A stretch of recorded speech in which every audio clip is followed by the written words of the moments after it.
మిత్రులారా, నేను మీ శ్రీనివాస్ చౌహాన్ అడ్వకేట్. మిత్రులారా, మన నిత్య జీవితంలో ప్రతి చర్య కూడా చట్టాలకి అవినాభావ సంబంధం కలిగి ఉంటుంది కాబట్టి చట్టాల మీద అవగాహన పెంపొందించుకోవడం ఎంతో అవసరం. ఈ వీడియోలో మనము ఈ పుస్తకాన్ని నేనే రూపొందించాను. ఈ పుస్తకంలో పొందపరిచినటువంటి ఒక అంశం గురించి తెలుసుకునే ప్రయత్నం చేద్దాం.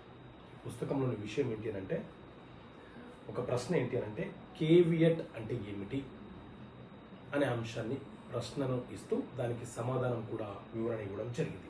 మిత్రులారా, మన దేశంలో సివిల్ ప్రొసీజర్ కోడ్ సిపిసి అనే చట్టం అమలు ఉన్నది. ఈ సిపిసి సివిల్ ప్రొసీజర్ కోడ్ చట్టం ఏం చెప్తుంది అంటే, ఏదైనా ఒక సివిల్ వివాదము ఇద్దరు వ్యక్తుల మధ్య లేదా రెండు సమూహాల మధ్య ఏర్పడినప్పుడు న్యాయస్థానము ఆ వివాదాన్ని ఎలా పరిష్కరించాలో చెప్పే చట్టమే ఈ సివిల్ ప్రొసీజర్ కోడ్ సిపిసి అనే చట్టం.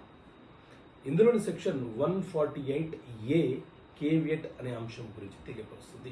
కేవియట్ అంటే ఏంటి అంటే, ముందు జాగ్రత్త పడటం లేదా ముందు మాకు తెలియపరచండి అని చెప్పడం అని అర్థం. అంటే ఎవరైనా ఒక వ్యక్తి మనకు తెలియకుండా మన ప్రాపర్టీ మీద ఏదైనా కోర్టు ఆర్డరు తీసుకుంటాడన్న అనుమానం మనకు ఉంటే అతనికి కేవియట్ నోటీసు పంపించి న్యాయస్థానంలో కేవియట్ పిటిషన్ దాఖలు చేసుకోవాలి. మనం కేవియట్ పిటిషన్ దాఖలు చేసుకున్నప్పటి నుంచి అది 90 రోజుల కాల వ్యవధిని కలిగి ఉంటుంది.